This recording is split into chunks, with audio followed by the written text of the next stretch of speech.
इस कार्यक्रम के पुण्यार्चक हैं श्रीमती लाड़ देवी धर्मपत्नी स्वर्गीय श्री सोहन लाल जी कासलीवाल एवं स्वर्गीय श्रीमती कमला देवी धर्मपत्नी स्वर्गीय श्री मिश्री लाल जी जैन की स्मृति में। पुत्र पुत्रवधू महावीर प्रसाद, इंदिरा देवी, पदम कुमार, सुनीता, पौत्र पौत्रवधू अक्षत, संजोली, पौत्र पौत्री रानू, खुशबू, सम्यक, पीयूषा एवं समस्त कासलीवाल परिवार, बीजवाड़ वाले केकड़ी, बुआ जी चेतन देवी कटारिया, दूड़ी, लाड़ देवी पाटनी, बंथली, टोंक, पुत्री दामाद शिमला, अशोक बाकलीवाल छाबड़िया, पद्मा राजेश कटारिया नासिरदा, पौत्री दामाद प्रियंका रौनक चूड़ीवाल, दोहिती मेहिका अजमेर। परम पूजनीय निर्यापक श्रवण सागर जी महाराज की जय। शुल्लक श्री धैर्य सागर जी महाराज की जय।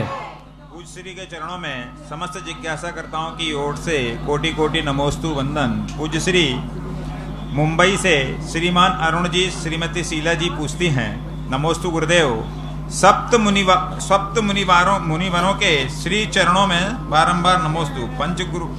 गुरुदेव पंच कल्याणक महोत्सव की सारी नियोगी क्रियाओं को जो ध्यान से देखता है, समझता है, चिंतन करता है, मनन करता है, उसकी जाप भक्ति आदि करता है, उन सम्यक दृष्टि श्रावकों को क्या लाभ होता है? कोई भी महोत्सव अपने आराध्य देवता की कोई भी क्रिया के संबंध में यदि वो मन वचन काय से समर्थन करता है तो एक दिन वह उसी समान विभूति को प्राप्त होता है। यदि उस समान विभूति को प्राप्त ना भी हो पाए तो नियम से वह कुछ ना कुछ गुणों के अंश को प्राप्त करता है। कुछ ना कुछ महान आत्माओं के गुणों को इसलिए स्मरण किया जाता है कि यदि हम उस समान ना भी बन पाए तो उन गुणों की जो एनर्जी होती है, ताकत होती है, उस ताकत से उसके समकक्ष पूर्ण बंध हो जाता है।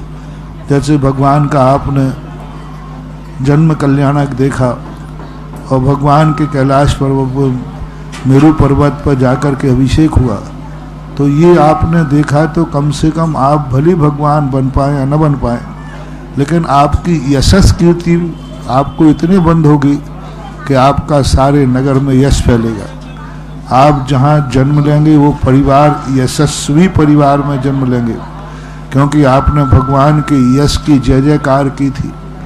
भगवान के कल्याणकों में आपने जाकर के सहभागी देकर के यशस कीर्ति, शाता वेदनी जो शुभ प्रकृतियाँ हैं, उन प्रकृतियों का बंध नियम से होता ही है।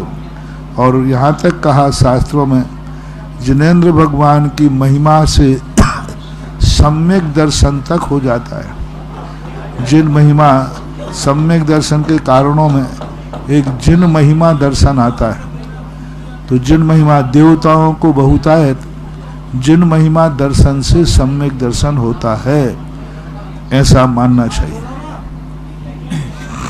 अजय जैन एडवोकेट मांगरोल से नमोस्तु महाराज जी। महाराज श्री अकड़ और घमंड एक मानसिक बीमारी है। पूज्य श्री इसे हम कैसे दूर करें अपने से और दूसरों से?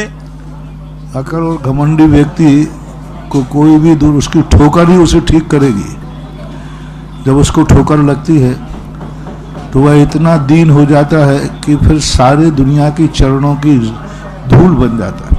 पहले तो अकड़ता है और अपने घमंड में चूर रहता है, लेकिन जब उसको ठोकर लगती है और ऐसे घमंडी व्यक्ति का जब कोई साथ नहीं देता है, तब उसे अकल आ जाती है कि मैंने अकड़ करके बहुत गलती जो पेड़ अकड़ते हैं वे टूट जाते हैं। जो पेड़ झुक जाते हैं, जैसे बांस का पेड़ होता है, झुक जाता है, वो कभी टूटता नहीं।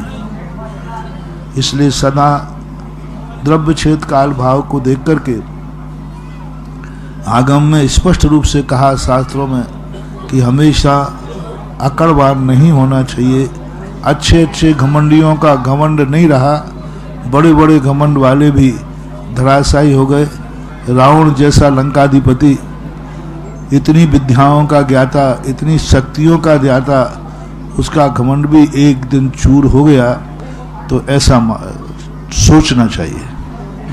पराग जैन नागपुर से पूज्य श्री के चरणों में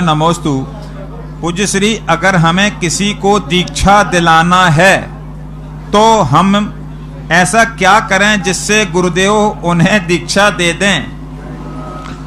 दीक्षा दिलाने से नहीं कह देते हैं, दीक्षा लेने से ली जाती है। तुम्हारे दिलाने से तुम कौन होते हो दिलाने वाले?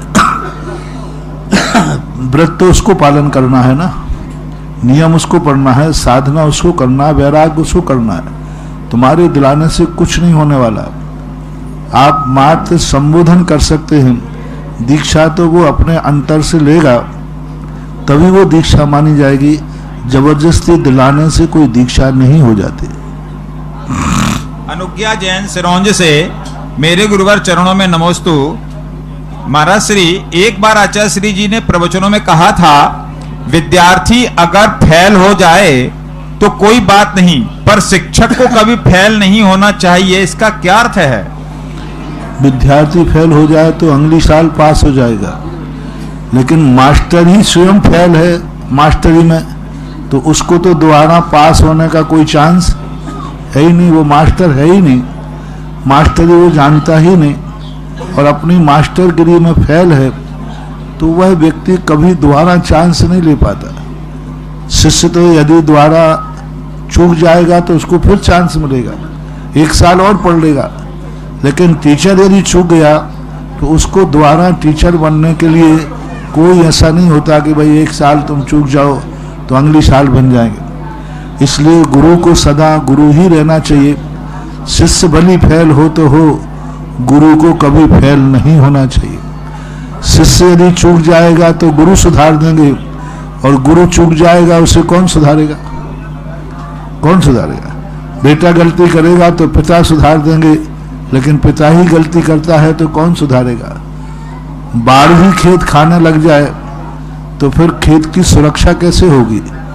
इसलिए इस नीति को लिए उन्होंने कहा है। सर्वेश जैन सिरौंज से, मेरे गुरुवर चरणों में नमोस्तु करता हूँ। पूज्य श्री, मैं पाठशाला का छात्र हूँ। मेरी जिज्ञासा है, महाराज हम लोग घर में एक दूसरे का जूठा व एक दूसरे की थाली में भोजन नहीं करते, पर 3 लोग के नाथ की पूजा सब लोग एक दूसरे की विसर्जित थाली में क्यों करते हैं? क्या ऐसा करने में दोष नहीं लगता? वहाँ कोई जूठे का या अभक्ष का कोई दोष नहीं आता। पूजन की थाली अलग है और भोजन की थाली अलग है। पूजन की थाली में कोई दूसरे ने छू लिया तो उस छूने से वो अशुद्ध नहीं हो गई, क्योंकि वो भी शुद्ध है। भोजन को और पूजन की तुलना बहुत अंतर है, दोनों को एक नहीं कहा जा सकता। राजेंद्र जैन मेरठ से, नमोस्तु गुरुदेव। महाराज श्री, जिस दिन हमें एकासना करनी हो उस दिन मुख से या नाक से भाप ले सकते हैं क्या, या नहीं? तथा रात्रि में चारों प्रकार के त्याग होने पर भाप ले सकते हैं या नहीं? भाप अलग चीज होती है। आप रात्रि में सब कुछ त्याग है, लेकिन श्वास लेते हो कि नहीं? कि उपवास करने वाला रात भर श्वास भी नहीं लेता। श्वास लेते हैं, हवा जाती है, तो वाष्पीकरण आदि किस उद्देश्य से ले रहे हैं ये देखना पड़ेगा। वैसे वाष्प में कोई दोष नहीं आता, क्योंकि वाष्प एक औषधि है, और औषधि में ऐसा कोई दोष नहीं है, ले सकते हैं। समस्त यात्रा संघ के सभी यात्री गुरुदेव नमोस्तु। वर्तमान समय में बड़े बड़े तीर्थ क्षेत्रों पर, खासकर शिखर जी, गिरनार जी में यात्रियों की सुविधा एवं मांग के अनुसार उन्हें गर्म पानी उपलब्ध कराया जाता है, लेकिन जिस बर्तन में या कढ़ाई में पानी गर्म किया जाता है वह बर्तन हमेशा खुला रहता है, उस पर ढक्कन नहीं रखा जाता। तो अब ये चीजें आपकी कमेटी की व्यवस्थाएं हैं, करना चाहिए। पीयूष जैन बड़ा गांव धसान से, नमोस्तु गुरुदेव। भामंडल भूमि गोचरी राजा जनक के पुत्र थे, फिर उन्हें विद्याधरों का स्वामी क्यों कहा जाता है? श्री पद्म पुराण में कई जगहों पर उन्हें विद्याधरों का स्वामी कहा गया है। ओम शांति। आवाज क्यों आ रही है? आवाज नहीं आना चाहिए, पीछे जरा आवाज ध्यान दें, पीछे आवाज ज्यादा आ रही है, पीछे बोलो कोई। विद्याधर 2 प्रकार के होते हैं। एक जन्मजात विद्याधर होते हैं, और एक विद्याधर वो होते हैं जो साधना के माध्यम से विद्याएं प्राप्त करते हैं। भामंडल चूंकि बचपन में ही उनका अपहरण कर लिया गया था, विद्याधर कुल में उनका पालन हुआ, तो वहाँ जैसे आपके यहाँ गोदनामा होता है, यदि दूसरे का बेटा दूसरे की गोद में चला जाता है तो वो उस कुल गोत्र का माना जाता है। कन्या होती है, जिस घर में विवाह होता है, कन्या उस विवाह के गोत्र की मानी जाती है। इसी प्रकार वह बालक भामंडल, जिस राजा ने उसको लिया, उसने अपना उसको पुत्र मान लिया और उसको पुत्र मान करके जितनी विद्याएं थीं वो सारी विद्याएं भामंडल को दी। चूँकि जिसने उनका पालन किया था वो वहाँ विद्याधरों का अधिपति था और अधिपति होने से भामंडल को राजगद्दी मिली अपने पिता की, यानी जिस दत्तक जो उसको लेके गया था। तो वहाँ से उनका जाकर के बहुत सारी विद्याएं उनको प्राप्त हुई और दत्तक पुत्र के समान विद्याधर भी होते। आज कोई विद्याधर चाहे यहाँ के किसी पुत्र को ले जा करके अपना पुत्र बना ले तो बराबर उसे विद्याधर की संपत्ति कुल परंपरा से उसको प्राप्त होती है। भामंडल जन्म से भूमि गोचरी थे, लेकिन उनका पालन विद्याधर राजा के हुआ और विद्याधर राजा ने अपना राजकुमार मानकर अपनी राजगद्दी भामंडल को दी, इसलिए वो भामंडल विद्याधरों का अधिपति कहलाया। ऐसा कमल जैन अशोक नगर से नमोस्तु गुरुदेव। जीव की व्यंजन पर्याय एवं अर्थ पर्याय क्या होती है, इनकी क्या परिभाषा है? व्यंजन पर्याय कहलाते स्थूल। जैसे एक घड़ी है, ये घड़ी व्यंजन पर्याय। अब इसके अंदर प्रति समय कुछ ना कुछ ह्रास हो रहा है, यानी ये पुरानी हो रही है, ये अर्थ पर्याय है। ये पाटा है, ये पाटा व्यंजन पर्याय है। अब इसके अंदर प्रति समय एक एक समय में कुछ ना कुछ इसमें से क्षरण हो रहा है और ये कमजोर हो रहा है, वो अपन को देखने में नहीं आ रहा है। तो प्रति समय जो परिणमन चलता रहता है प्रत्येक वस्तु में, कोई वस्तु एक समय में पुरानी नहीं होती। ये लोहे का एंगल लगा हुआ है, ये एक दिन में पुराना नहीं होगा, लेकिन प्रति क्षण इसमें पुराना आ रहा है। 50 साल बाद ये अपने आप सड़ करके खत करके समाप्त हो जाएगा। अब वो कैसे हुआ? एक एक क्षण, एक एक सेकंड में हर वस्तु क्षण को प्राप्त होती है। अपनी उम्र है, अपन जितनी उम्र जीते हैं, प्रति समय हमारी उम्र में से कोई ना कोई आयु घट रही है और व्यक्ति विनाश की तरफ, मृत्यु की तरफ जा रहा है।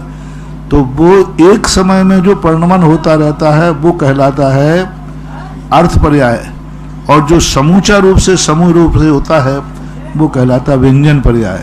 व्यंजन पर्याय का अर्थ है प्रदेशत्व गुण के विकार को व्यंजन पर्याय कहते हैं। वस्तु के आकार विशेष को व्यंजन पर्याय कहते हैं। उसमें जो प्रतिक्षण अगुण लघु गुण के माध्यम से परिवर्तन होता है उसको अर्थ पर्याय बोलते हैं। महेंद्र जैन पत्रकार इंदौर से, गुरुदेव नमोस्तु। आचार्यों ने कहा है कि मोक्ष की 4 दीवारी में प्रवेश करना है तो आपको अपने आगे की 4 दीवारों को ढाना होगा। महाराज जी, गृहस्थों के समक्ष में 4 दीवार कौन सी हो सकती हैं? कितनी प्रकार की दीवारें हैं आपके पास? तो चतुर्गति की दीवारें हैं, 4 कसायों की दीवारें हैं, मकान की दीवारें हैं, दुकान की दीवारें हैं। आपके तो चारों तरफ दीवारें ही दीवारें हैं, यानी सब तरफ से कहाँ से भागना चाहो, एक तरफ से भागोगे दूसरी तरफ से पकड़े जाओगे, एक तरफ से भागोगे दूसरी दीवार आ जाएगी। तो आप जिस तरीके से लेना चाहें उस तरीके से ले सकते हैं, ऐसा है। अभिषेक जैन मोदी, भैंसदेही जिला बैतूल मध्य प्रदेश, नमोस्तु महाराज। महाराज, श्री पंच कल्याणक में मुक्तागिरी सिद्ध क्षेत्र के नाम से स्वयंभू भगवान की स्थापना प्रतिष्ठा हुई है, तो जिज्ञासा ये है कि ये संदर्भ कहाँ से मिला, कहाँ पर आया है? स्वयंभू संबंध में, इसके संबंध में बहुत खोज किया।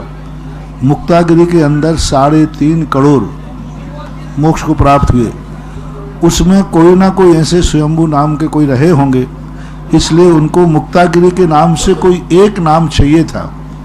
तो ऐसा नाम स्थापित किया, कोई ना कोई तो रहा होगा जिसने स्वयं दीक्षा लेकर मोक्ष प्राप्त की होगी। तो इसलिए ये हमें कोई ठोस आगम तो नहीं मिला, पर ऐसा उल्लेख मिला वे 350 करोड़ मुनिराज, 3.5 कोटि मुनिराज जो थे वो अपनी स्वयं दीक्षा लेकर के मोक्ष प्राप्त किया। स्वयं दीक्षा वहाँ से ली है उन्होंने, इसलिए स्वयंभू नाम को संबोधित किया। यानी 3.5 करोड़ मुनिराजों का प्रतिनिधित्व है। स्वयं उन्होंने दीक्षाएं ली और स्वयं दीक्षा लेकर उस घनघोर जंगल में जाकर के मुनि मोक्ष निर्माण प्राप्त किया, इसलिए स्वयंभू शब्द का प्रयोग किया गया। विद्या जैन बड़ा गांव धसान से गुरुदेव नमोस्तु। जैन दर्शन में श्री पद्म पुराण जी के अनुसार श्री राम जी वनवास पर गए थे पहले या दशरथ जी गृह त्याग कर दीक्षा धारण कर गए बन गए, ऐसा पहला कौन गया है? जैन दर्शन के अनुसार और वैष्णव दर्शन में दोनों में फर्क है। वैष्णव दर्शन के अनुसार तो जब रामचंद्र जी को वनवास की बात देकर के और रामचंद्र जी जब वनवास चले जाते हैं उसके वियोग में दशरथ जी का मरण होता है।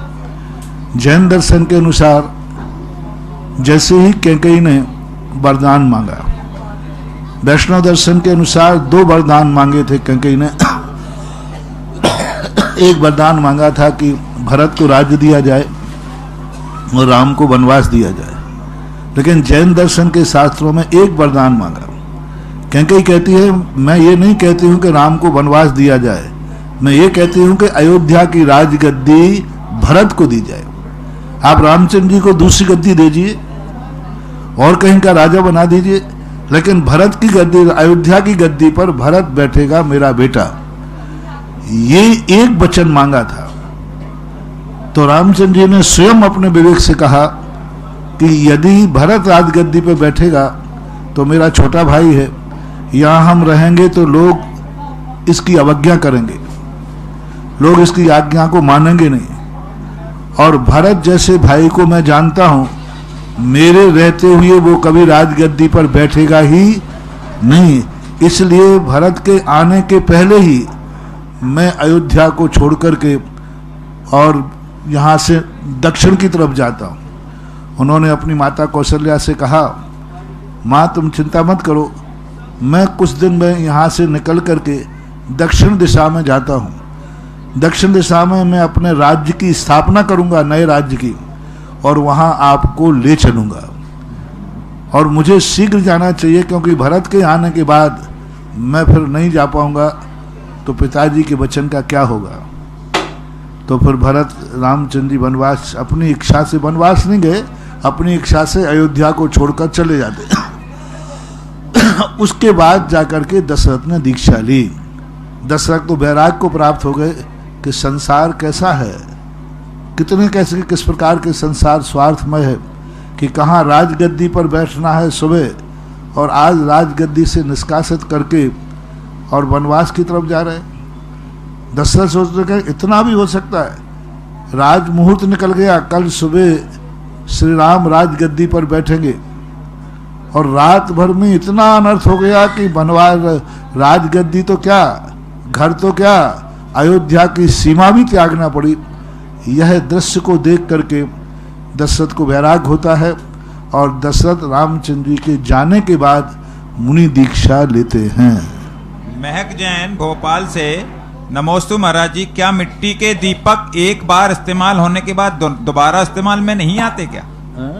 मिट्टी का दीपक एक बार उपयोग आने के बाद दोबारा उपयोग नहीं आता क्या? आ सकता है। राजीव जैन अमर पाटन से, मेरे आराध्य गुरु नमन, क्या जीव को जो बीमारी रोग आती हैं उसमें उपघात नाम कर्म का उदय रहता है? बीमारी में उपघात कर्म कारण बनता है? नहीं, ऐसा कोई कारण नहीं है। बीमारी से उपघात कर्म का रोग वो अलग से बीमारी है, क्योंकि घात तो कुछ ना कुछ हो गई, उपघात और परघात नाम कर्म के उदय चलते रहते हैं। असाता वेदनी कर्म के उदय से बीमारियां आती हैं, उसमें उपघात नाम कर्म का उदय हो सकता है, नियामक नहीं है। श्रीमती प्रियंका जैन इंदौर से, नमोस्तु गुरुवर। उपघात नाम कर्म का उदय ऐसा मान सकते हैं, किसी व्यक्ति को बीमारी है और डॉक्टर ने जिस चीज का मना किया है वही चीज वो खाएगा तो उसका प्राणों का घात होगा। जिस चीज से उसको बचना चाहिए उससे वो नहीं बचता है तो उसको उपघात नाम कर्म का उदय है। मान लीजिए डॉक्टर ने कहा कि यदि तुम ये करोगे तो तुम्हारे जीवन को खतरा है, तुम्हारी मौत भी हो सकती है, नुकसान, तो उसमें उपघात नाम कर्म का उदय, जैसे गुटखा खाने वालों का उपघात नाम कर्म का उदय है। जब जब वे गुटखा खाते हैं उन्हें आत्महत्या का दोष निरंतर लगता रहता है। बीड़ी सिगरेट पीने वालों को आत्महत्या का दोष निरंतर लगता रहता है। शराब पीने वालों को आत्मघात का दोष निरंतर लगता रहता है। एक बीड़ी सिगरेट पीने वाला व्यक्ति 3 मिनट की आयु की हत्या करता है अपनी, 3 मिनट की आयु समाप्त होती है उसकी, यानी पूरी जिंदगी में लगभग 5 वर्ष खत्म कर लेता है। यानी 5 वर्ष का हत्यारा है वह जिस व्यक्ति ने बीड़ी सिगरेट पीता है, तंबाकू चिलम आदि पीते हैं। इनको आत्महत्या का दोष लगता ही है, आत्महत्यारे हैं, क्योंकि उनकी आयु थोड़ी सी घटी, 3 मिनट की आयु घटी। शराब पीने वाला यदि वो मरता है तो शराब जिस समय पीता है उसको आत्महत्या का दोष आएगा। गुटखा खाता है, गुटखा खाने वाले को कैंसर हुआ गुटखा के कारण, बराबर उसके आत्महत्या का दोष उसको लगेगा, क्योंकि मरने वाला नहीं था लेकिन उसने ऐसा गुटखा खाया कि उसको कैंसर हो गया। कैंसर हो गया तो वो जितने साल जीना था उतने साल न जी करके बीच में मर गया, तो बराबर गुटखा खाने वालों को आत्महत्या का दोष लगता ही लगता है, क्योंकि उसमें आयु कर्म का क्षय होता है। तो जब जब जिस निमित्त से हमारी आयु कम होती है वे कार्य यदि हम करेंगे तो उपघात नाम कर्म का उदय बराबर बना रहता है और वो दोष का भागीदार भी है। गुटखा से भली दूसरे जीवों की हत्या हो या ना हो, लेकिन स्वयं की तो हत्या होती है, स्वयं के तो प्राणों का घात होता ही है। तो हमेशा ये ध्यान रखना चाहिए ऐसा कृत्य न करें जिससे स्वयं के भी प्राणों का घात हो। ऐसा श्रीमती प्रियंका जैन इंदौर से, नमोस्तु गुरुवर। सामायिक और प्रतिक्रमण में क्या अंतर है? क्या सामायिक श्रावक के लिए निर्धारित समय तक ही होती है और प्रतिक्रमण पाक्षिक भी कर सकते हैं क्या श्रावक? सामायिक जो है व्रतों से शुरू होती है 12 व्रत के बाद, और सामायिक में व्यक्ति तटस्थ हो जाता है, अच्छी और बुराइयों से दोनों से दूर होकर शत्रु और मित्र के प्रति क्षमता भाव, सुख और दुख में अपने आप में क्षमता भाव, इस प्रकार के उसकी साम्य बुद्धि हो जाती है। प्रतिक्रमण में और बुराइयों के प्रति ग्लानि भाव करता है। कोई दोष बन जाने पर, गलत कार्य होने से अपनी स्वयं की निंदा करता है, आलोचना करता है, और उस निंदा और आलोचना के कारण से वह प्रतिक्रमण करने के बाद सामायिक होती है। समय से श्रावक को इसलिए बांधा गया क्योंकि गृहस्थ है, चूँकि गृहस्थी होने से उसको बहुत सारे कार्य करना पड़ते हैं, इसलिए उससे कहा कि यदि आप 24 घंटे क्षमता भाव नहीं रख सकते हो तो कम से कम तीनों संध्या काल के अंदर समता भाव रखने का विशेष महत्व होता है। जिस प्रकार संधि काल का अर्थ होता है, जैसे सुबह सूर्य का उदय हो रहा है, अभी हुआ नहीं है, 24 मिनट पहले और 24 मिनट के बाद में व्यक्ति यदि समता भाव रखता है उस समय उसके विशेष परिणामों की शुद्धि होती है। और संधि काल में यदि कोई व्यक्ति पाप करता है, संधि काल में यदि कोई व्यक्ति राग द्वेष करता है, संधि काल में यदि लोग व्यक्ति कसाय करते हैं तो उनको ज़्यादा स्थिति का कर्म बंद होता है। इसलिए उस समय को आगे पीछे टाल दिया जाता है कि भाई ये संधि काल है, इस समय क्रोध आदि आरंभ परिग्रह आदि नहीं करना। लेकिन उसके लिए भी किसको, जो प्रतिमाधारी है, अविरत सम्यक दृष्टि, चूँकि उसका व्रत न होने से उसके लिए सामायिक और प्रतिक्रमण नहीं होते, ये प्रतिमाधारी के ऊपर ही नियम लागू होता है। रमेश साखुनिया जयपुर से, नमोस्तु महाराज जी। महाराज श्री जो ज्ञान पंक्ति आती है छेड़ाला में, ज्ञान दीप तप तेल भर, घर शोधें भ्रम छोर, या विद बिन निकसे नहीं बैठे पूरब चोर। इस संबंध में हम समझना चाहते हैं महाराज जी। ज्ञान दीप, हाँ, ज्ञान दीप तप तेल भर, ज्ञान का दीप, पहले तो ज्ञान का दीपक है अपना, उसमें तपस्या का तेल भरो। ज्ञान तो रावण के पास भी था, ज्ञान तो सारी दुनिया के पास होता है, लेकिन ज्ञान होने के बाद तप हो। तप का जब तक तेल नहीं हो तब तक वह दीपक कभी भी हमें बुराइयां नहीं दिखाएगा। इच्छाओं का जिसका निरोध नहीं है वो कभी अच्छी और बुराई का निर्णय ही नहीं कर पाएगा। इच्छाओं का जब निरोध करेंगे तभी तो हम शोधन कर पाएंगे कि हमारे अंदर बुराई क्या है। हमने इच्छाओं को अभी रोका ही नहीं है, और जिसकी इच्छाएं नहीं रुकी हैं उसको अच्छे और बुरे का ज्ञान हो ही नहीं सकता। इसलिए अच्छे बुरे का ज्ञान करने के लिए हमें तप रूपी तेल चाहिए, और तप का अर्थ होता है अपनी इच्छाओं पर जिसने निरोध किया है, ऐसा ज्ञानी व्यक्ति अपने आत्मा का शोधन करता है, अपनी आत्मा की बुराइयों को निकाल देता है और अपने आत्मा को शुद्ध कर लेता है। बिना तप के संभव नहीं है। प्रभा जैन इंदौर से गुरुवर के चरणों में सत्सत नमन। पंचकर्णक महोत्सव में मेरी कलशारोहण करने की तीव्र भावना थी। मैंने 1.5 लाख तक की बोली लगाई सोच रखी थी, लेकिन 3 लाख में चली गई। तो महाराज श्री मुझे क्या उस बाकी जो पैसे बोले उसका दान दे देना चाहिए?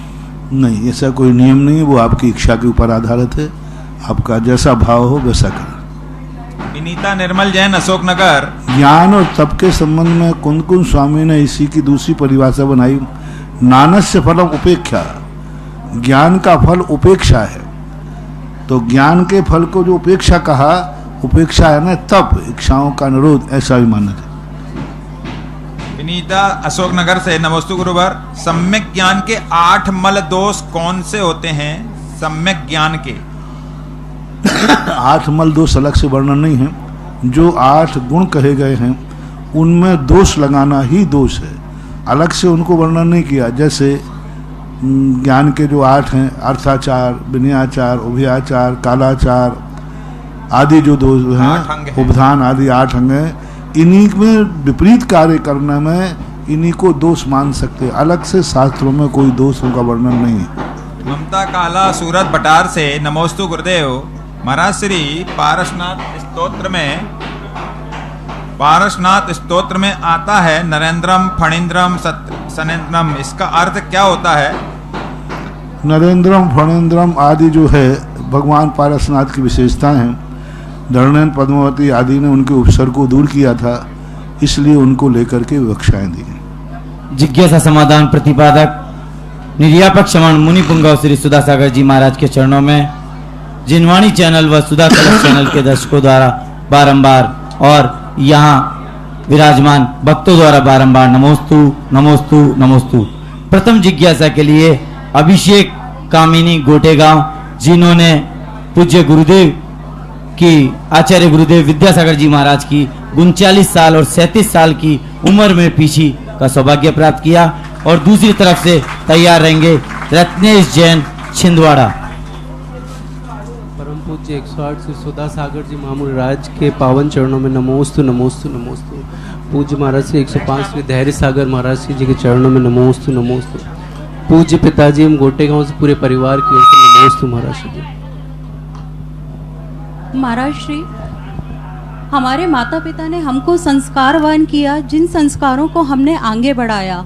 हम अपने बच्चों को भी संस्कारित कर रहे हैं, लेकिन आजकल के इस परिवेश में हम अपने बच्चों को किस प्रकार संस्कारित करें कि वो आगे चल के अपने संस्कारों को भूले नहीं, हमारे बाद भी उन संस्कारों को भूले नहीं, आगे बढ़ाएं।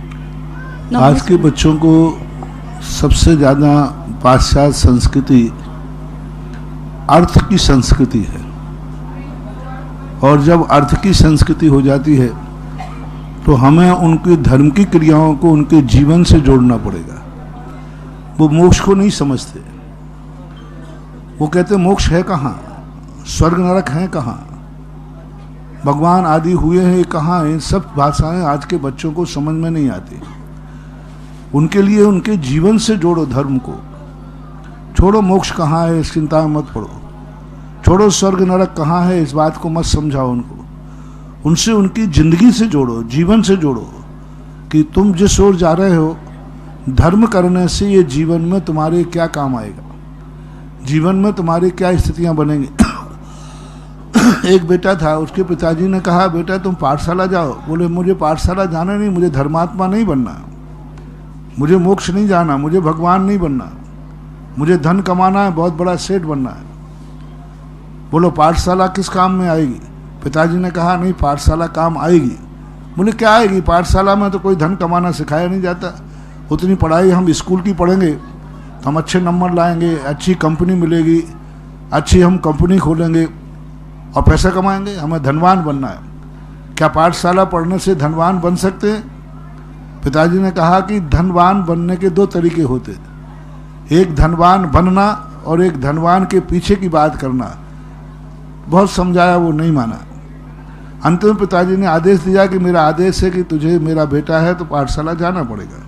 पाठशाला वो जाने लगा। पढ़ते पढ़ते जब वो बहुत बड़ा हो गया, उसने एक कंपनी खोली और कंपनी में दो पार्टनर थे। दोनों पार्टनरों में उनको उस समय एक पहली जो प्रॉफिट था 1-1 लाख रुपए का प्रॉफिट हुआ और 1 लाख रुपए के दोनों पार्टनर ने, एक पार्टनर ने जाकर के पहली कमाई है तो उसने शराब की पार्टी की, नाच गान कराया और इतनी शराब पी के वो वहीं गिर गया, नाली में पड़ गया। जो दूसरा बेटा था जो पाठशाला जाता था वो 1 लाख रुपया लेके घर आया। बोले पिताजी देखो, मैंने जो पढ़ाई की है उससे मैंने 1 लाख रुपया कमाया, आपकी पाठशाला से मुझे क्या मिला? पिताजी ने कहा बेटा तुम्हारा दूसरा दोस्त कहाँ है, उसके पास ले चलो। और वहां जाके ले गए तो वो तो शराब में पी करके धुत पड़ा था। बोले इतना अंतर है, स्कूल की पढ़ाई से दोनों ने 1 लाख कमाए, लेकिन पाठशाला की कमाई से तो 1 लाख घर लेके आया और वो 1 लाख में नाली में पड़ा है। कमाई दोनों की बराबर थी, दोनों बराबर पार्टनर थे, दोनों को 1 लाख मिले, लेकिन धर्म के संस्कार के कारण तो 1 लाख रुपया घर तक लेकर जो आया है, ये धर्म का परिणाम है। और 1 लाख कमा के नाली में जो पड़ा है, ये धर्म के बिना का कमाल है। इसलिए आज के बच्चों को उनकी जिंदगी से जोड़ो कि आज तुम अच्छा खान पान करोगे, अच्छे विचार रखोगे, साधु की संगति में रहोगे धर्म की, तो कम से कम जो तुम सुख भोगना चाहते हो वह सुख अच्छी तरह भोग लोगे। मान लो तुम साधु की संगति में रहोगे तो शराब नहीं पियोगे, जिससे तुम्हारी जिंदगी बचेगी। गुटखा नहीं खाओगे, अकाल में मरोगे नहीं। महावीर स्वामी के जितने सिद्धांत थे वे मोक्षगामी कम थे, समाजवादी ज्यादा थे। जीवन जीने की कला है धर्म, मात्र मोक्ष ही नहीं। इस प्रकार से इन बच्चों को यदि अपन संस्कार दें, धर्म को उनकी जिंदगी से जोड़ो, जो वो चाहते हैं उस चाहत को धर्म से प्राप्त कराने का भाव करो, नियम से व्यक्ति धर्म की तरफ जुड़ जाएगा। मैंने जो कभी अभिषेक नहीं करते थे, जब से मैंने शांति धारा तुम लोगों की जिंदगी से जोड़ी है, सारे भारत के मंदिरों में शांति धारा चालू हो गई। पहले लोगों से अभिषेक के कहते थे महाराज क्या होता है, इससे क्या होता है, और जब जिंदगी से जुड़ गई तो अब लोग कहां से आकर लाखों रुपए में भी शांति धारा कर रहे, और पहले फोकट में करना ही कहते थे। तो बस आज के युग को मात्र धर्म को जिंदगी से जोड़ दो, और धर्म जीवन का एक जीवंत उदाहरण है जो हमें जीना सिखाता है। इसलिए महावीर ने धर्म की परिभाषा मोक्ष नहीं बनाई, उन्होंने कहा जियो और जीने दो। चंद्रोदय क्षेत्र चांदखेड़ी में 2 दिन से बड़ी बड़ी शांतिदान हो रही है। राजेश जैन, पिंकी जैन, रौनक जैन अलवर ने 2 कलश 71 श्रीफल के माध्यम से, और जितेंद्र दोषी, नितिन दोषी, सक्षम, नितेश दोषी, मंदसौर ने 2 कलश 71 श्रीफल से, सुदीप जैन, रश्मि जैन, देशना जैन, सम्यक, कमलेश जैन, रूपेश जैन गुड़गांव ने 1 कलश 71 श्रीफल से, और आज जिन्होंने सौभाग्य प्राप्त किया वो दोनों परिवार ऋषभ विहार, जहाँ की पूज्य वीर सागर जी महाराज का चतुर्मास हुआ। दोनों परिवार संजीव जैन, राजेश जैन, प्रतीक, अंकित, शोभा, अंजुला, मितिशी, ऋषभ विहार दिल्ली, और पूज्य श्री अरुणा जैन, पारुल जैन, वर्धमान, सिद्धार्थ, श्वेता, आरम, सियाना, श्वेता दिल्ली, ऋषभ विहार दिल्ली से, रत्नेश जैन छिंदवाड़ा, और इनके पश्चात हमारे अध्यक्ष साहब शुभोदय के विमल जी जैन वृत्ति तैयार है। मेरे आराध्य गुरुवर, मेरे अपक्ष गुरुवर सुधा सागर जी महाराज के चरणों में त्रिकाल नमोस्तु नमोस्तु नमोस्तु। महाराज श्री छिंदवाड़ा में आपके निर्देशन में, मार्गदर्शन में बहुत ही सुंदर पाषाण जिनालय का निर्माण हो रहा। आपके श्रीचरण वहाँ शीघ्रता से पढ़ें। हम पंचकल्याण की ओर भावना समस्त समाज की ओर से आपके चरणों में व्यक्त करते हैं। एक बार फिर से आपके चरणों में नमोस्तु समर्पित करते हुए यह निवेदन करते, यह आशा करते हैं कि शीघ्र ही आप हमारे बीच में मंदिर जी के पंचकल्याण कराने आप उपस्थित होंगे। साथ ही मेरा प्रश्न यह है महाराज श्री कि हम जिनालय का जगह जगह निर्माण कराते हैं, समाज की जिस तरह उत्तरोत्तर प्रगति हो रही है, बढ़ोतरी हो रही है, जिनालयों के निर्माण हो रहे हैं, भव्य जिनालय हमारी समाज बना रही है 3 लोग के नाथ के अच्छे से अच्छे। लेकिन अगर इसमें प्रतिस्पर्धा का भाव हो और कोई अगर ये प्रतिद्वंद्विता का भाव हो भगवान को विराजमान करने में कि ठीक है हमारे पास अर्थ की बहुतायत है और हम जिनालय जो है अलग अपनी प्रतिद्वंद्विता और इसके साथ अगर हम इस भाव के साथ जिना, तो क्या यह दोषपूर्ण है कि यह इसमें हमें क्या करना बात है? छिंदवाड़ा का जिनालय 2012 में जी सारी समाज की सहमति से बना था जी और उसका उत्थापन भी मेरे सामने ही हुआ था। जी भगवान को उठा करके संत भवन में विराजमान किया गया था। बड़े सौहार्दपूर्ण वातावरण में उस चीज की स्थापना होती है और जब सौहार्दपूर्ण वातावरण में स्थापना हुई तो अब संवाद तो बाद में स्वार्थी लोगों के आ जाते हैं। कई लोग कभी कभी क्या कहता है प्रेस्टीज ईगो बना देते हैं। धर्म के क्षेत्र में हमेशा ध्यान रखना चाहिए, जिस चीज का जहाँ जो संकल्प हो चुका है उस कार्य को पूरा करना चाहिए। और तुम्हारा मंदिर तो इतना भारी बन चुका है, अब उस बनने में तो मार्च शिखर की देरी थी, तो वहाँ बहुत अच्छी चीज़ है। सारी समाज को जब जिस चीज़ का संकल्प जहाँ हो जाता है फिर उस संकल्प के विपरीत नहीं जाना चाहिए, और जाते हैं तो उनके लिए कोई ना कोई विपरीत वातावरण बन के उनके जीवन में, उनके परिवार में हमने बहुत स्थानों पर ऐसे संकट देखे हैं। जब किसी चीज़ के मंदिर का कहीं संकल्प कर लेते हैं और मंदिर को बनाते हैं और फिर बाद में बीच में जाकर उसमें विघ्न डालते हैं, पहले तो सहयोग करते बाद में विघ्न डालते हैं, तो ऐसे परिवारों में कहीं ना कोई कर्म फिर उनकी जिंदगी में भी विघ्न डाल देता है। मंदिर जब बनते हैं तो सौहार्दपूर्ण वातावरण बनना चाहिए। धर्म है, अपने व्यक्तिगत स्वार्थों के लिए कभी भी धर्म के प्रति कभी विपरीत भाव नहीं रहना। छिंदवाड़ा एक अच्छी समाज है, अच्छे वातावरण में हमेशा से वो मंदिर, हम तो जितने बार छिंदवाड़ा गए पूज्य गुरुदेव के साथ चाहे कभी गए उसी मंदिर में ही रुकते आए, और वो समाज का मुख्य मंदिर है, मुख्य स्थान है और मुख्य स्थान ही रहना चाहिए, ऐसा आशीर्वाद है। पंचकल्याण की बात रही तो भविष्य के संबंध में तो कौन क्या कह सकता है। लेकिन समाज की भावना महाराज जी की पंचकल्याण का आपके सानिध्य में मंगल भावना तो सबको भावने का अधिकार है। बिल्कुल बिल्कुल महाराज, भावना में तो कोई मनाही। लेकिन महाराज जी एक बात कहूंगा कि पाषाण का जो जिनालय बना वो उसका मूल्य जो है अर्थ से नहीं है, आशीर्वाद से ही है। इतना सुंदर जिनालय ऐसी एक छोटी जगह अगर छोटे शहरों में बने वह आपके आशीर्वाद का ही प्रतिफल है। पाषाण से जिनालय बन गए होते तो फिर महाराजों की जरूरत क्या थी? सही बात है। पाषाण के अंदर जो अतिशय आता है वो साधु के आशीर्वाद से ही आता है। बाकी तो पाषाण तो पाषाण ही होता है। पाषाण को तो क्या साधु जो आशीर्वाद देता है, जो भावना देता है, वो भावना ही मंदिर के एक एक पत्थर के अंदर आती है। वो भावना मैं उसी दिन देके आया था जिस समय इसका उत्थापन करके शुरुआत की गई थी, उसी दिन भावना देके आया था कि ये मंदिर एक दिन विशाल बनेगा, और ये भी कह के आया था आज मंदिर शुरू हो रहा है, एक दिन ये अंतिम कलशारोहण तक मंदिर बनता ही रहेगा निर्विघ्न। बीच में जो परिस्थितियां बनती हैं ये परिस्थितियां कोई मायना नहीं रखती, ये तो बीच में थोड़ा बहुत आता है, चलता रहता है। आज उसमें भगवान जी विराजमान हो गए, बहुत अच्छा। सभी समाज लोग बढ़िया एकता का परिचय दें, और जो मंदिर अपना बना है इसी मंदिर को और पूर्ण करके बहुत जल्दी जल्दी कलशारोहण करें। व्रती डॉक्टर विमल जी जैन सुबोधय तीर्थ के अध्यक्ष, और इनके पश्चात तैयार रहेंगे कामिनी जी जैन मनोहर थाना। और एक और ध्यान रखें, समाज के बीच में कभी दूसरे गांव या शहर वाले लोग कभी पंचायत करने न आवे। आज अयोध्या का मंदिर का रुकने का मूल कारण था अयोध्या वासियों के हवाले छोड़ देते तो अभी तक श्री राम मंदिर बन गया होता है। इसलिए, और लेकिन बाहर के लोग आकर के उनको वहाँ की स्थिति तो मालूम रहती नहीं उनको वहाँ समाज के टूटने का दर्द भी नहीं मालूम रहता है। इसलिए अपने समाज की पंचायत अपने समाज में ही बैठ के निपटाना, बाहर के जो पंच और दलाल रहते हैं इन दलालों को दूर रखना। हाँ बोलिए। मेरे आराध्य पूज्य गुरुदेव के चरणों में मेरा बारंबार नमोस्तु नमोस्तु नमोस्तु।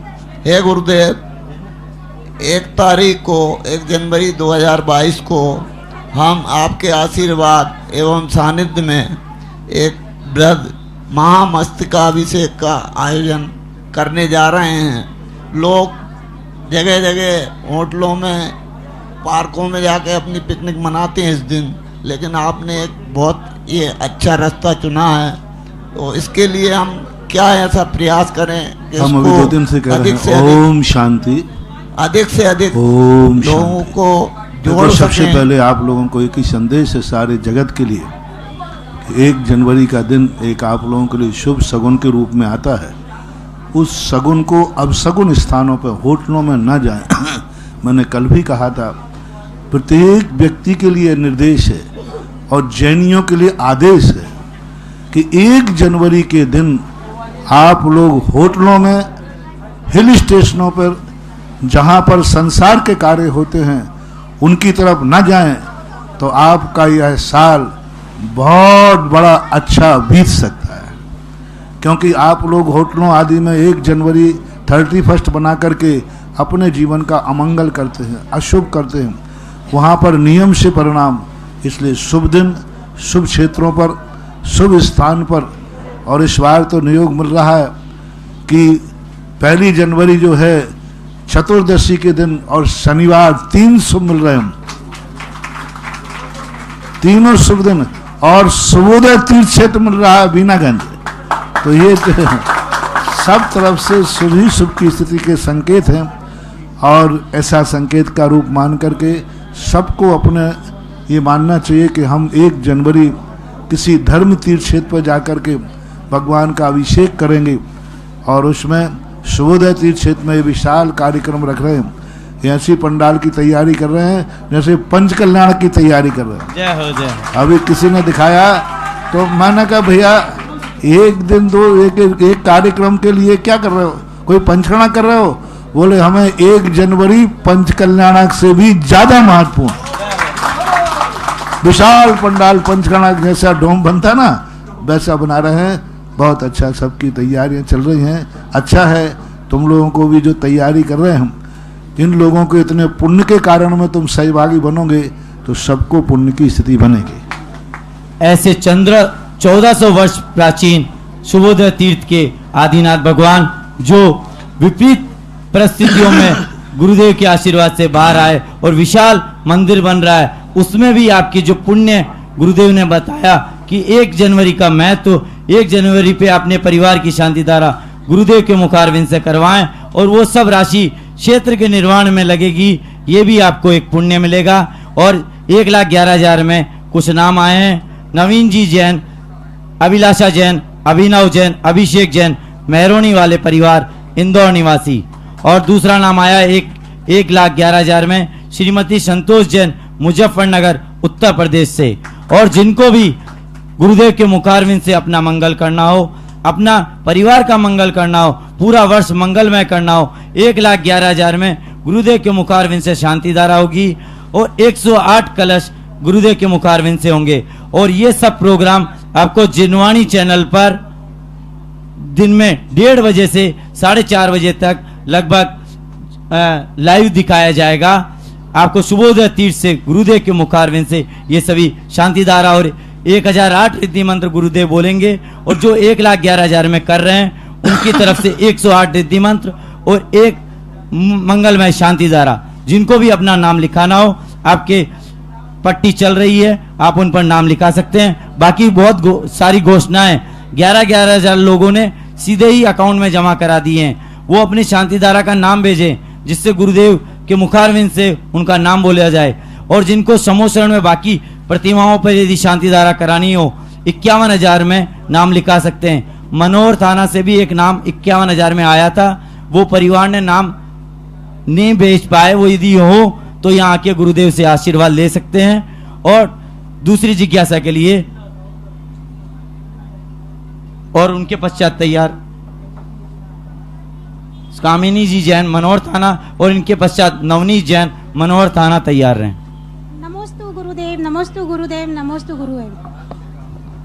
महाराज श्री, मेरा ये प्रश्न है कि अगर जिस व्यक्ति की मृत्यु नमोकार मंत्र बोलते हुए अगर हो जाए तो उसको कौन सी गति मिलनी चाहिए? नियम से सदगति है, देवगति ही मिलती है नियम से। और वहां पर शांति धारा के लिए शुभोदय तीर्थ के लिए नाम आया 21,000 रुपए से अंकुर स्वार्थ समर्थ सक्षम जैन मुरादाबाद, 21,000 में डॉक्टर हर्षित जैन अहमदाबाद, 11,000 रुपए की राशि से श्री राकेश जी सौरभ जी दिव्यम जैन सराफ बीना, 11 कलश की राशि से राजमल राजकुमार अंकित समकित जैन आरोहण और 11,000 रुपए की राशि से वीरेंद्र कुमार राजेश कुमार संजय कुमार जैन आरोहण किसान ऑटो पार्ट्स और विजय कुमार जी सुनील, ये तो वही ना। महाराज जी के चरणों में कोटि कोटि वंदन। महाराज जी, मेरा प्रश्न है, सब कुछ अच्छा होते हुए भी मन उदास हो जाता है और उदास होने के बाद में कई तरह की बातें दिमाग में आया करती है। उदास होने का कारण है जब व्यक्ति खुद अपने आप को कहीं से महसूस करता है, अंतर चेतना बोलती है कि हमसे कोई भूल हुई है, हमसे कोई कमी हुई है। कभी कभी क्या होता है कि अंतर आत्मा खुद बोलने लग जाती है कि मेरे से कुछ गलत हो गया। और कई बार गलतियां इतनी हो जाती हैं कि मन में डर बैठता है कि मेरे से तो नियम से गलती होती ही है। तो उस कारण से अपने के लिए नियम करना चाहिए कि अपनी आत्मा को साहस बनाए। जैसे कोई व्यक्ति के जीवन में घटना घट जाती है तो वो रोता है, घबराता है, तो आप उसे क्या करते हैं? समझाते हैं, सांत्वना देते हैं, कोई चिंता मत करो, यदि ऐसा हो गया तो और ऐसा हो जाएगा तो अपन ऐसा कर लेंगे। ऐसे ही मन को ध्यान में बैठकर ये सामायिक प्रतिक्रमण पूजाएं क्यों बताई जाती है? ये इसलिए बताई जाती है कि अपने मन को समझाओ कि ठीक है, हमसे अतीत में गलती हुई है, हो सकती है अपराध हुआ है और वो अपराध मुझे लिए कहीं बाधा बनेगा, हम भविष्य में उसको सुधार करते हैं, आगे अपन ऐसी गलती नहीं करेंगे। और ऐसी गलती नहीं करेंगे तो हो सकता है कि हमारा अतीत का भी अपराध क्षमा हो जाए। तो अपने मन को भी समझाना सीखो। व्यक्ति दुनिया को तो समझाता है लेकिन अपने मन को नहीं समझाता। सच्चा ज्ञानी साधु क्या करते हैं? साधु तुम्हारे लिए तो 1 घंटे समझाते हैं, हम लोग अपने मन को 24 घंटे प्रवचन देते हैं। सुबह से लेकर शाम तक निरंतर एक एक कदम पर प्रवचन देते हैं। हम लोग जब चलते हैं पैरों में कंकड़ चुभता है और चुभता है तो दर्द तो होता है, उसी समय हम तुरंत भगवान अपने मन को प्रवचन दे देते हैं कि ये कंकड़ नहीं चुभा है, ये तुम्हारे अंदर परीक्षा है कि भेद विज्ञान और आत्मा की शक्ति के अंदर एग्जाम है।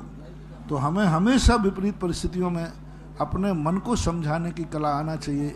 और यदि मन को हम समझा देंगे तो ये उदासीनता, ये डिप्रेशन सब अपने आप खत्म हो जाएंगे। नंदिनी जी जैन मनोहर थाना और कपिल जी जैन मनोहर थाना तैयार है। इनके पश्चात 11,000 रुपए की राशि से नाम आए जिनेंद्र जी, प्रेमलता जी, रश्मि जी जैन, ऋषभ जैन, पलाश जैन मेरठ से, नंदिनी जी जैन। नमस्ते महाराज जी, नमस्ते महाराज जी, नमस्ते महाराज जी। महाराज जी, गुणस्थान कितने होते हैं और हम जैसे लोग भी गुणस्थान हो सकता है क्या?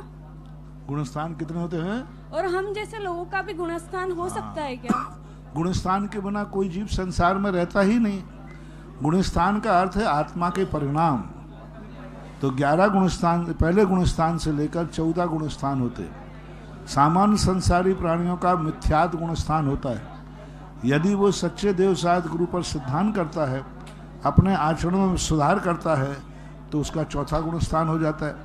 गुणस्थान का अर्थ है परिणामों की तारतम्यता। परिणाम तो कोई ना कोई करता ही है व्यक्ति। बुरे भाव करेगा तो मिथ्यात गुणस्थान होगा, अच्छे भाव करेगा तो ऊपर के गुणस्थान होंगे। ऐसा कपिल जी जैन मनोहर थाना और इनके पश्चात अनीता पाटनी मनोहर थाना तैयार है। गुरुदेव के चरणों में नमोस्तु नमोस्तु नमोस्तु।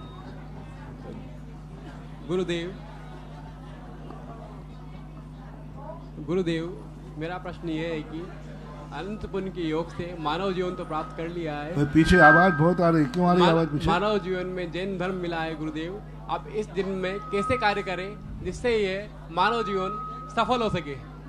मानव जीवन को पाने के मानवता का सबसे बड़ा लक्षण होता है कि वह अपने जीवन में ऐसा कृत्य करे जो स्वयं और परघाती ना हो, जो अपनों के लिए जीवन को अपने लिए भी अच्छा नहीं लगे, अपने लिए भी वो सोचे कि ये गलत कार्य है तो उसको नहीं करना चाहिए। दूसरा वह कार्य नहीं करना चाहिए जो अपनों को बुरा लगे। और अपने कौन होते हैं? परिवार वाले भी अपने हैं, पड़ोसी भी अपना है, राष्ट्र भी अपना है, दुनिया भी अपनी है। तो हमेशा दूसरों के लिए और स्वयं के लिए घातक ना हो, ये प्रयास जो निरंतर करता रहता है उसका मानवपना मानवता में बदल जाता है। अनीता जी पाटनी मनोहर थाना और इनके पश्चात विपिन जी जैन गंज बासौदा तैयार है। नमोस्तु गुरुवार नमोस्तु गुरुवार नमोस्तु। गुरुवार झांसी से मेरे जीजी जी आजी का प्रश्न है कि जो सबसे पहले मंदिर जाता है उसको ज्यादा पुण्यवंत होता है, या जो थोड़े निमित्त होकर मंदिर जाता है उसको कम पुण्य बनता है? बहुत क्या? अच्छा प्रश्न है, वो तो है ही फर्स्ट एंड फर्स्ट। रात भर का मंदिर बंद था, उसकी जो वर्गणाएं पैक थी, जिस मंदिर में पहले लोग सेठ लोग जो अपना मंदिर खुद खोलते थे, स्वयं खोलकर दर्शन करते थे, आज आप लोगों के मंदिर माली खोलता है, कर्मचारी खोलता है। मंदिर खोलते जो रात भर की उसकी वर्गणाएं हैं, वह वर्गणाओं का पुण्य का भागीदार होता है। मैंने तो कई स्थानों पर कहा कि सुबह उठ करके सबसे पहले मंदिर का दरवाजा भक्तों को खोलना चाहिए, और प्रथम दर्शन जो होता है वो तो उसका एक बहुत बड़ा महत्व होता है, और वो बहुत बड़ी एनर्जी और ताकत को पाता है। बात के अंदर तो होते हैं ठीक है, लेकिन प्रथम दर्शन ही कहलाता है। लेकिन महाराज साहब मंदिर थोड़ी सी दूर हो तो फिर क्या करें? अब वो समस्या आपकी है, मेरी नहीं, वो भगवान की नहीं। विपिन जी जैन गंज बासौदा और इनके पश्चात रश्मि अनीता जैन मनोहर थाना तैयार है। परम पूज्य निर्यापक मुनि पुंगव श्री 108 सुधा सागर जी महाराज जी के चरणों में कोटि कोटि नमन, कोटि कोटि वंदन, कोटि कोटि आभार। हे मुनिवर, मेरा शंका यह है कि पूर्व में गृह चैत्यालय चलते थे, लेकिन ये परंपरा धीरे धीरे खत्म हो गई। लेकिन फिर भी अभी वर्तमान में हम लोग या और भी कुछ, या मेरे घर में भी हम विनायक यंत्र या सिद्ध यंत्र, जैसे नवीन हमने गृह अपना बनवाया, उसके बाद एक हमने स्वाध्याय कक्षा अलग से बनाया, और उसमें हम विनायक यंत्र और सिद्ध यंत्र विधिवत उसका प्रतिदिन पूजन प्रक्षाल करते हैं शुद्धि के वस्त्र अनुसार। तो यह हम विगत 5 वर्ष से कर रहे हैं। तो ऐसा हम कर सकते हैं, क्योंकि इस आपदा काल में भी हमने लोगों ने और कुछ इस आपदा काल में भी इसका हमने बहुत ज्यादा लाभ उठाया, क्योंकि जिनालय आदि बंद रहे। पहली बात है, गृह चैत्यालय की लोगों ने परिभाषा नहीं समझ पाए। आज तक मुझे किसी के, मैंने चक्रवर्तियों के महल पढ़े, राजा महाराजा, किसी महल के अंदर कोई चैत्यालय का वर्णन नहीं मिला, कहीं भी महलों में नहीं मिला। चक्रवर्ती के 84 खंड का महल था, उसमें चैत्यालय नहीं था, और ना ही किसी शास्त्र में हमें कहीं मिला कि महल के अंदर चैत्यालय। घर में गृह चैत्यालय का अर्थ होता था निजी चैत्यालय, घर में चैत्यालय नहीं। अंतर समझना, निजी चैत्यालय होना और घर में चैत्यालय होना अंतर। मकान में लोगों ने इसको गृह चैत्यालय का मकान चैत्यालय बना लिया, और जिस मकान में तुम रहते हो उसी मकान में यदि भगवान को बैठा लोगे तो घर गृहस्थी के हिसाब से चलता है, मंदिर के हिसाब से नहीं चल सकता। घर में सब प्रकार की शुद्धियाँ अशुद्धियाँ सब होती हैं, उधर भगवान के बाजू में तुम्हारे भगवान हैं, और वहीं तुम संसार के कार्य कर रहे हो, कहाँ तक फलेगा? आज तक जिन जिन के मकानों में घर में चैत्यालय रहे, 3 पीढ़ी से ज़्यादा उनके परिवार सुखी नहीं रहे। अधिकतम बहुत 3 पीढ़ी, बहुत मुश्किल, एक ही पीढ़ी में सब स्वाहा हो जाता है। उसके कारण भगवान बुरा नहीं कर रहे हैं, भगवान का आप सम्मान नहीं कर पा रहे हैं। भगवान का मंदिर जब होता है, उसी छत पे ऊपर भगवान बैठे, नीचे तुम्हारे संसार के कार्य चल रहे हैं। बाजू में भगवान बैठे हैं, बाजू में तुम्हारे संसार के कार्य चल रहे हैं। जब एक मंदिर में अशुद्ध महिला को मंदिर की सीमा में नहीं जाने दिया जाता और घर में चैत्यालय है, तो महिलाएं अशुद्धि में होंगी कि नहीं? एक मंदिर की सीमा में नहीं जाने दिया जाता, और वहीं एक कमरे में भगवान बैठे हैं, वहीं सामने से आना जाना सबका बना हुआ है, बच्चे हैं, परिवार है। एक चैत्य मंदिर की सीमा के अंदर कोई बच्चा लघु शंका पोटी कर देता है तो सारे आत्मा कांप जाती है, और घर में बाजू में लैटवाद बना हुआ है, बच्चे जा रहे हैं। ये गृह चैत्यालय का अर्थ है। गृह चैत्यालय का अर्थ निजी चैत्यालय। उसका वर्णन शास्त्र में राजा महाराजाओं के बड़े बड़े मकान होते थे, उनमें बड़े बड़े फार्म हाउस, जैसे अपन बगीचा के ने इधर उनका महल था, और उसी मकान, उसी बाड़े के अंदर एक कोने में चैत्यालय था। चैत्यालय की दूरी कम से कम दूरी होना चाहिए, मकान की छाया चैत्यालय पर नहीं, चैत्यालय की छाया मकान पर नहीं। तो इस प्रकार से यदि आप गृह चैत्यालय बनाते हैं तो कोई बाधा नहीं है। गृह चैत्यालय यानी निजी चैत्यालय, घर में चैत्यालय नहीं। इसलिए आप सब बहुत, महाराष्ट्र में आप देखो घर घर में चैत्यालय, उनकी स्थिति देखो क्या खराब हो रही। पूरे साउथ में जाके देखो आज क्यों समृद्धि नहीं है वहां पर, क्योंकि भगवान ठाकुर जी बैठा रहे हैं और वहीं उनका खाना पाना चल रहा है। तो गृह में कोई किसी भी प्रकार का, जिस घर में आप रहते हैं, मेरा तो व्यक्तिगत धारणा ये है, जो पढ़ने के बाद ना तो यंत्र होना चाहिए, ना भगवान होना चाहिए, कोई पूजनीय वस्तु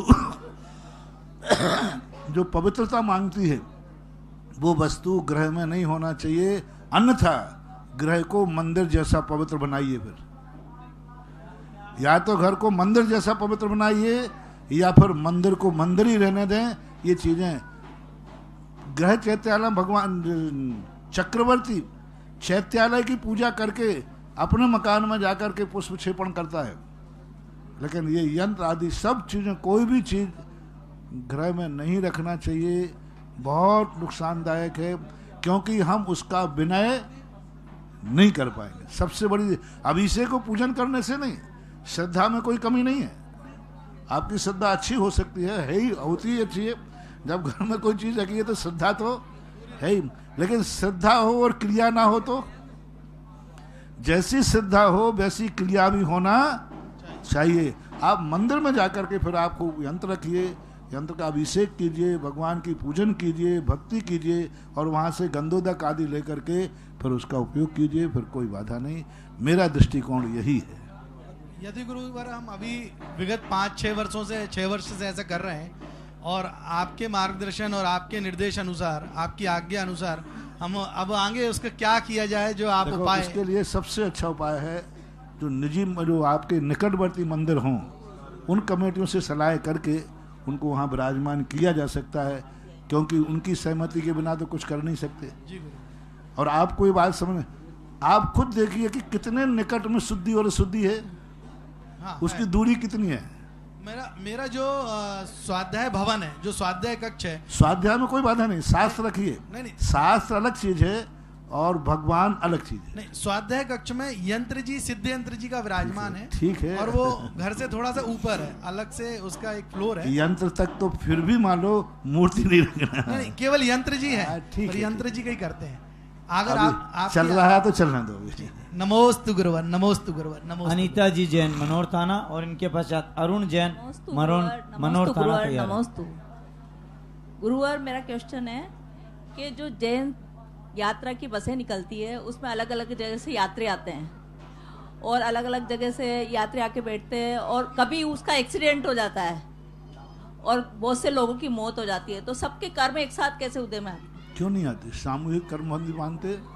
जब किसी से झगड़ा होता तो पूरा परिवार एक तरफ खड़ा होता था, और एक दूसरे से प्रति सामूहिक कर्मबंध भी मानते हैं। यात्री तो अलग अलग जगह से है ना, यात्री तो अलग अलग जगह से है ना, तो उनके सब कर्म पूर्वों के सब वो कहीं इकट्ठे रहे होंगे, बाद में बिखर गए, और उस समय आए तो सबने इकट्ठे हो गए।